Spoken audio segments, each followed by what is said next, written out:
Chelsea 3, Napoli 2, sixth place in the group stage. UCL, Chelsea secure a bye so they don't have to go into the qualification round. Round of 16, the quarterfinals soon come.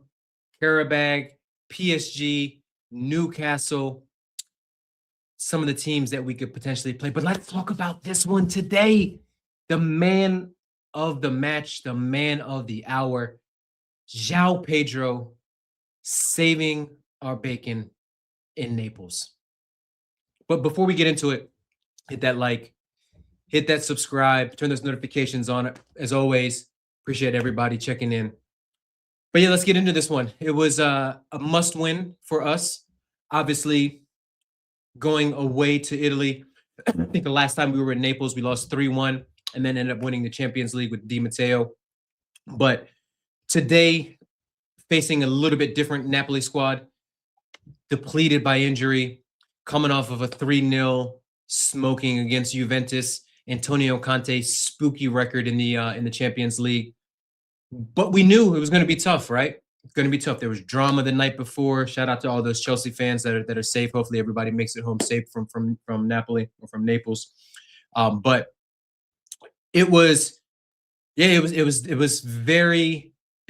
always going to be a tough one, no matter what kind of form Napoli were in, right? Away game in the Champions League, Diego Maradona Stadium. They needed the win in order to get into the qualification round, and we needed to get that result, get those 3 points, and ultimately we did.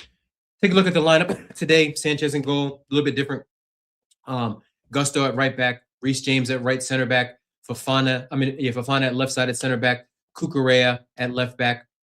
In possession, it was a little bit different. We'll talk about that. But Enzo, Caicedo, Santos. Right side was Esteval, up top João Pedro, on the left Neto, Cole Palmer on the bench, no Lavia on the bench, and then a lot of the regular guys, Delap, Gittins, Hato, Badiashile, Achimpong, Trev, Tosin, and those guys. So we had almost a full squad, even though we know Cole Palmer is not fully fit, and we know Lavia is not there, and we know Asugo. I don't even know if this brother's real, but in possession, it was very, very different, right? The Gusto was up high. It was a 3 in the back, Reece James on the right side, Fofana as that center back in possession and build up, and then Cucurella on the left side. And then you had Enzo pushed up high with sort of in the twin tens. João Pedro kind of leading the line, Esteval and Neto kind of holding the width, although Esteval would kind of come into that right 10. Enzo in that left 10, and then Gusto touching the sidelines on that side. It was a good start from us. I thought we were controlling it. We were playing it calmly on the ground. Not too many great chances, but we were definitely in control. We were definitely setting the tempo, definitely not conceding any chances and things like that. It was a good calm start for us, and we were rewarded. Some people say it's harsh, but it was definitely a penalty. We get a free kick outside the box. Reece James sends it in. Guy for Napoli jumps up, puts his arm out. Pen. Enzo Fernandez steps up. Very, very nice taking penalty. Keeper guessed right, but pace, power, precision with the location in the bottom right-hand corner, or to the left, to the right of the keeper, bottom left-hand for Enzo. It's 1-0, and we're like, all right, we needed to get out to a good start. We needed to get the momentum going, to get the confidence going. But what do we always do? We give away gifts. And this time, it was started at the back. There's a ball that got played in over the top. Santos did a lovely job of cutting it out. And Santos defensively, very, very good today. Build up and things like that, a little bit slow, but he wasn't too bad. He goes to clear it. He slips. It goes out. Caicedo misses a tackle. And then Fofana with the disaster class today. Just an absolute disaster class. This guy, people sometimes forget too that Fofana, because of his injuries, lost a lot of time in development. But the weird part with Fofana is, from a physicality standpoint, which you would have expected him to lose a step given the litany of injuries that he has, right? Hamstrings, ACLs, all those kind of things. Physically, he's fine. He can run. He's got good pace. He's quick off the mark. He can keep up, but mentally up here, he is just so far off of it. Just like a lot of our center backs. But he gets twisted up, and some people said it's a good goal. I don't think so. Caicedo misses the tackle right on the outside of the box. It's a he kind of has to pull away a little bit because it's kind of teetering on the line. But you would expect once Caicedo engages, Fofana step up, clamp him. You got a man in front, a man behind pause, and you can cut that thread out. But Fofana doesn't. He lets the guy sort of do a Maradona turn. Maybe he was feeling the visage of the Diego Maradona Stadium, and the spirit of Diego R.I.P. got into this guy, but it wasn't it wasn't great. It looked a little bit clumsy. Fofana nearly took him down for a penalty. If the guy would have went down, he probably would have got the penalty. And then he slotted it past Sanchez. Not much Sanchez could do because he's 5 yards out. Any finisher or any player at that level is 9 times out of 10 is going to finish that. It's 1-1, and we're like, all right, we're in for it. That goal could have been coming.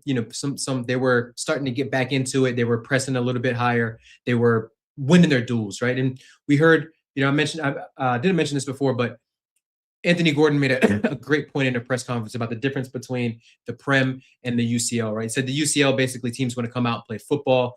Prem, it's all about physicality, pace, and power. But one thing is consistent between the both. You have to win your duels, and we were not winning our duels once we scored that first goal, and once Enzo hit the penalty. We come out again.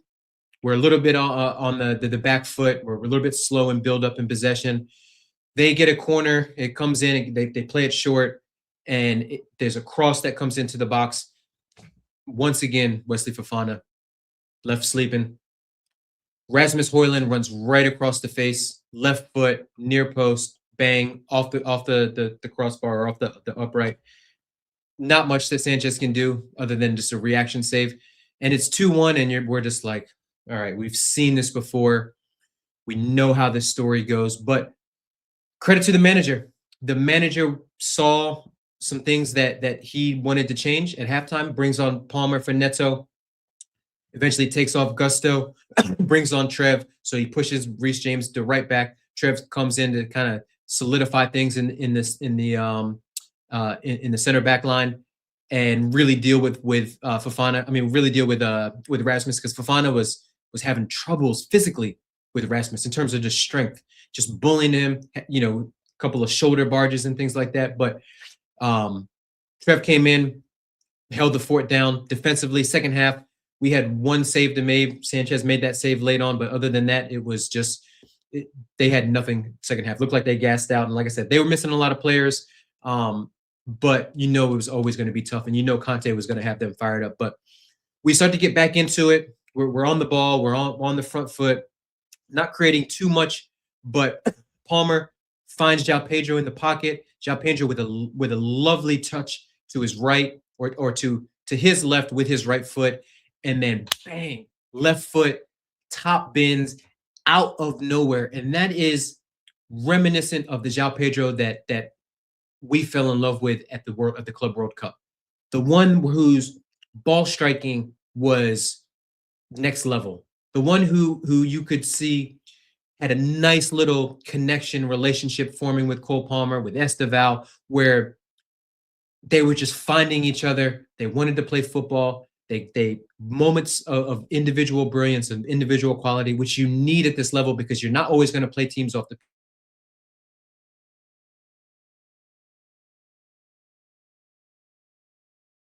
minute. So it put Napoli on the back foot. It gave us the confidence to go out there to get the third, and we did. And guess who it was? Once again, the connection from Cole Palmer. Lovely way to pass through to João Pedro. Garnacho running in the middle. And now Jimmy and I were screaming, Garnacho, make a run, make a run, make a run. Drag the defender. But the good thing is that João Pedro, and what we've been clamoring for with João Pedro, be selfish. Get shots off. I'd rather you fail because you tried than as opposed to failing and not even trying to get a shot off. Cool, calm finish. He had a lot to do when he picked up the ball. Couple of dribbles, got the angle right, got the placement right, got the power right into the bottom left-hand corner, and it's 3-2, and it's deep, deep sigh of relief.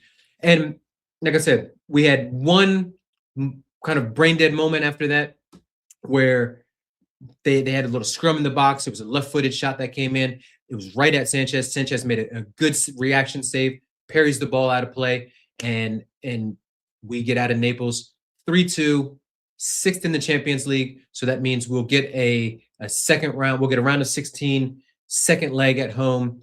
Like I mentioned before, PSG, Newcastle, Karabakh, and then there's one more side, maybe either Bilbao or Atletico or one of those folks. But chances are a fairly favorable knockout tie in the Champions League. Obviously, I would love to avoid PSG. Would love to avoid Newcastle just because of the familiarity in the league and the physicality and things like that, and the away trip to St. James's Park. But we've got a lot of big game experience. We play well versus the big teams and things like that. And to be honest with you, we'll cross that bridge when we get to it. That's February. We've got West Ham on the weekend, and we've got Arsenal on Tuesday. Hopefully, Cole Palmer gets another like 45 minutes against West Ham so that he can be fully fit from the start at the Emirates, down 3-2, Carabao Cup, second leg, trip to Wembley on the line. But today was a madness.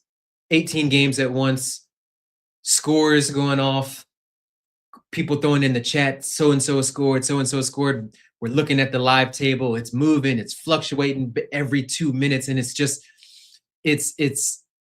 the Americanized version of the Champions League with all the thrills and all the drama. And it's sort of like that last day of the Premier League too, where everybody's playing at the same time. So you're just you can't watch all the games. I got Chelsea on the main screen. I got the Galazzo channel on the iPad or on the laptop, and it's just all kicking off. The chat is hype. Me and Jimmy are hype. Yardi was on there. Yardi was hype, and it was a lot. It was a lot. I lost my voice, as you can see. Your boy's struggling, but let me know. Let me know how you're feeling after that one. Let me know who your man of the match was. For me, no brainer. João Pedro, fantastic. Cole Palmer was fantastic. Santos, I thought defensively was very good. Trev locked it down in that second half when he came on. Reece was absolute quality. I thought Neto, hit or miss. Garnacho didn't have too many minutes. Gittins came on and then came off because we needed a late sub. But Cucurella in possession was pretty bad, but defensively was very solid. So look, a lot of players stepped up. We got out of there. We got out of there injury free, knock on wood. And we live to fight another day. And this is what we want, right? This is what Chelsea fans want. We want to be playing in the biggest competitions, in the biggest games against the best teams in the world. And we're going to get it. We're going to get 2 more ties in February. We'll have to see. I think the knockout round is maybe late January, maybe the week before. So again, Champions League, we saw it with Chelsea in 2012. We saw it with Chelsea in 2020. We saw it with PSG last year. It's not about who's the best team in the group stages or the early stage, whatever they call this now. It's about getting hot at the right moment and getting momentum. And we've got momentum. We've won 5 out of 6. Performance wasn't the greatest today, wasn't as good as it was on the weekend against Palace, but they're getting a little bit better. We're seeing, the manager with today spot on with the in-game management, spot on with the substitutions, took the game to Napoli, didn't wait, didn't say, you know what, my system, I'm going to believe in my system and it's eventually going to come good. Made the changes, was out on the front foot, even from the start. Was a very aggressive lineup, of very aggressive tactics. We'd like to see it. Maybe we need to see a little bit more control, and maybe we get that when like the likes of Lavia come back, or we get a little bit more time in the system. But I'm gassed. I'm gassed, folks. It was good. I'm gonna watch it back later tonight. Watch the round robin of highlights and things like that. But let me know. Let me know in the comments, man of the match, what you thought of the manager, what you thought of some of the standout players.